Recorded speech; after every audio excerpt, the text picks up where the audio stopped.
getting really excited for the backpacking season to start. And as a result, we thought it was the perfect time for us to kind of go through our backpacking supplies. I know a lot of people who are just starting backpacking, and me too when I was just starting. You wonder about how much extra things you have to bring with when you go backpacking with your dog. I mean, there's already a lot to carry just for you. So what do we need to add in order to make sure our dogs have a good and safe backpacking experience? So I just wanted to run through the supplies that Glia and I have. You can see it's a little bit of a hot day. Glia is panting a little bit already. So we will work by getting things off of her quick here so we can show you what's inside of her pack. So first, I'm going to detach my hands-free leash. I really like backpacking with a hands-free leash. Keeps my hands free to adjust my pack, to treat Glia, and also to take pictures and do other fun things. Okay, so we've got our leash off. The next thing we have is Glia's pack. I'm going to ask Glia to stand up again. Can you stand? Good, yes, good job. All right, so you can see that she is wearing a very fancy Groundbird gear pack. Groundbird gear really is the premier brand in the dog backpack industry. They make custom-made dog backpacks, and you can pick the sizes of the pack too. So the harness is custom fit to her. The packs are preset sizes, but you can pick the one that fits for your dog. So to take this off, we're going to take Velcro here. Velcro down nice, not going to detach while she's rolling around on the ground.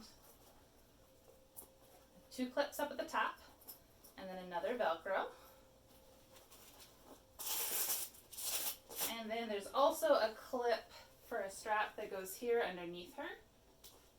All right, and then it just Velcros off. So then she has just a harness if we wanted to go hiking without her pack. You can see how well the harness fits as she kind of wanders in front of the camera here. We'll go ahead and get a couple treats out here for her so that we can encourage her to stay near us for this video. Hey, Glia. Good girl. Good girl. Okay. So her harness, you can see it's another one of those 3-point harnesses that I really love so much. Glia, leave that. She's clipped up behind her belly. It's hard for her to slide out of it. It adjusts there. It's a relatively lightweight system. The entire trekking pack and harness were around 14 ounces, so nothing too bad there. You can unclip all of those, and then this slides off over her head. Wonderful. Okay, so now that Glia's undressed, we'll talk about what's inside of her packs. So when Glia and I backpack, I carry some of the things for Glia, and she carries some of her other gear. So Glia weighs 40 pounds, and the rule of thumb is that a dog can carry about 10% of their body weight. So for her, that's about 4 pounds. So everything that I pull out of this pack today is within her 4-pound limit. I think we were right, honestly, around a pound of weight is what I have loaded into here, maybe a pound and a half. So she really doesn't carry much. I carry a couple of items for her, and we'll talk about those. I have those behind me, but we'll start with what's in her pack. So on side 1, we have her food. So when I backpack with Glia, I typically pre-portion a meal. And each pre-portioned meal for her is a little over 3/4 of a cup. She gets a little under 3/4 of a cup when she is not hiking and backpacking. Sometimes we'll go up to a full cup of weight, cup of volume, right? Just to get her the extra calories that she needs in order to make sure that she is able to keep going, has good energy, and can hike, especially if it's hot weather or cold weather. Adding extra calories can definitely help. One of her bags of food, when it's a little over 3/4 of a cup, is about 3.6 ounces. So we get about 80 calories per ounce for her of this food. This is just her Purina Pro Plan, sensitive skin and stomach. Another option, if you were trying to get more calories per ounce, is to upgrade to a puppy food or an all life stages food. Those just have more calorie per kibble, and so that's essentially going to get you more calories per ounce as well. So in this pack today, I just had 2 meals for her. So this is if we do an overnight trip. So 3.6 ounces times 2. We've got around 7 ounces of food there. The other thing that is in the side with her food in this case is this Sawyer Squeeze. This is just a bag that I essentially can fill with water if I wanted to filter it. So if we're just doing a single overnight, lots of times I can just pack in enough water for Glia and I to have overnight and not have to filter anything out of a river or lake or things like that. But if we do end up needing to get water, I have a Sawyer Mini, this little guy here, that I use in line with one of my hydration packs. However, Glia doesn't drink out of my hydration tube, and when the Sawyer's in it, there's a lot of pressure, so it's hard to just gravity drip it out for her. And so we can fill up a Sawyer Squeeze. I can attach this and squeeze it right into her bowl so that she has good filtered water. Alright, so that is side one of her Groundbird gear pouch. Side two, and we'll show you this bag a little bit closer as I take out side two. So we've got a snap on either side here that I will undo. There's also a little cinch down here so you can secure things kind of tight in there. It rolls up, it's got a Velcro top, so you can get in and out of this while it's on your dog, which I think is a wonderful feature. Okay, so inside this side I have Glia's water/food bowl. When we backpack, I really like to keep things as light as possible, and this is the lightest weight bowl I've found. It's really just essentially a plastic bowl. It's got a little zipper, and then it pops open like that. And when I want to use it, I can put a little bit of food in there, and she can eat out of that just fine. She drinks out of it too. Make sure that before you get on a trail, you've tested any water bowls with your dog to make sure that they will drink out of what you bring for them.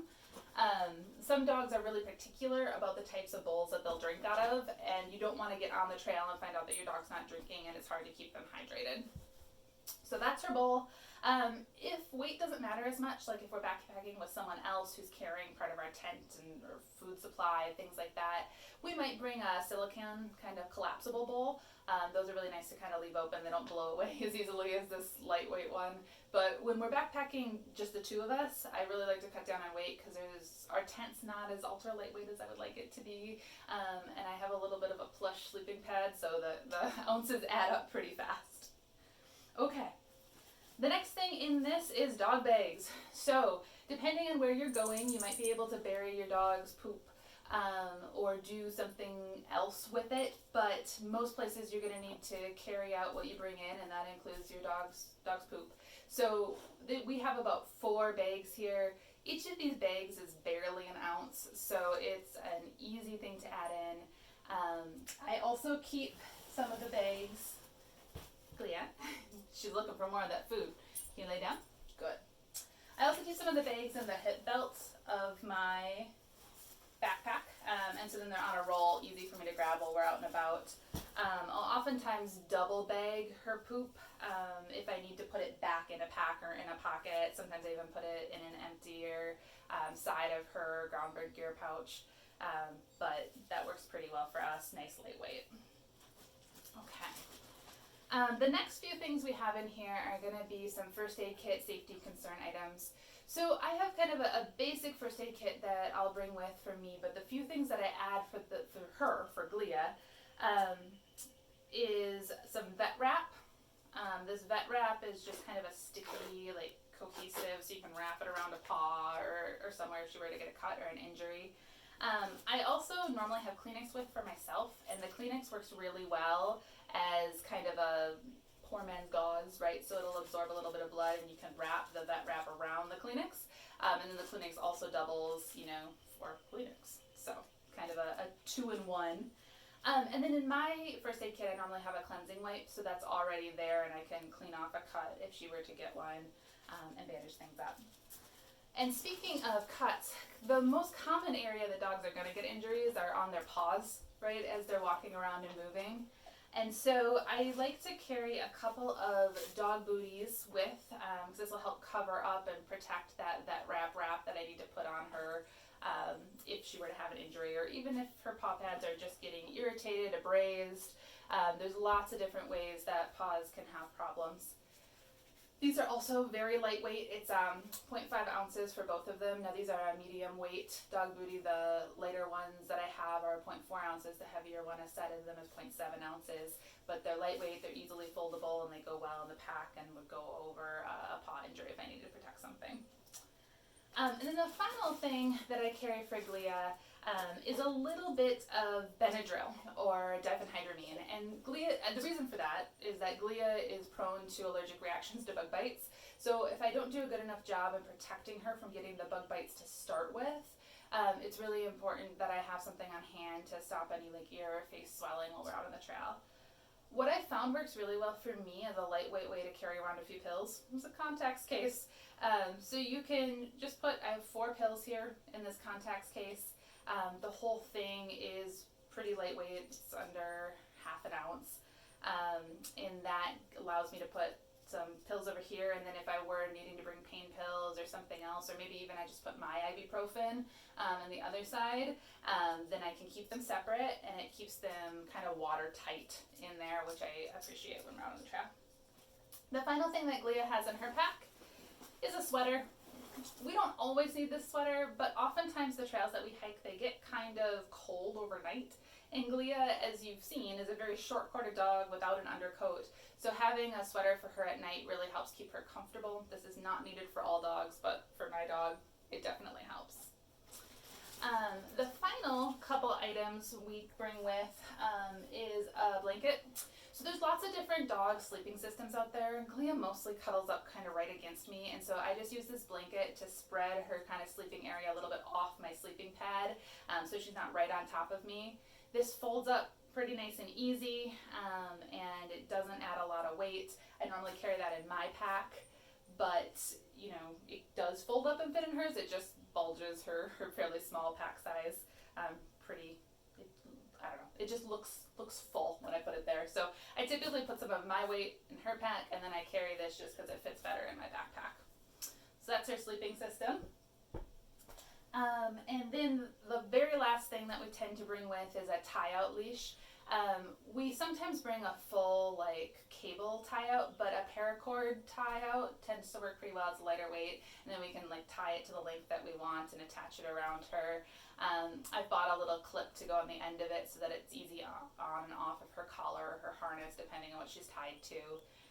And that's really all we need. Now, of course, you can bring many more things if you want to, but this is our basic setup. It doesn't add a lot of weight. Again, the total extras from her are about 3 pounds total by the time you get blankets and leashes and the gear that's in her pack. But it's not a whole lot in the grand scheme of how much I bring for myself. And having her out on the trail with me brings a lot of companionship. She loves it. It's just a great way to spend a night with your dog. We hope that this was helpful for some of you considering backpacking with your dogs. You know, we haven't done any long through hikes, so we're probably not as ultra down as people who've hiked the Appalachian Trail or done other projects like that.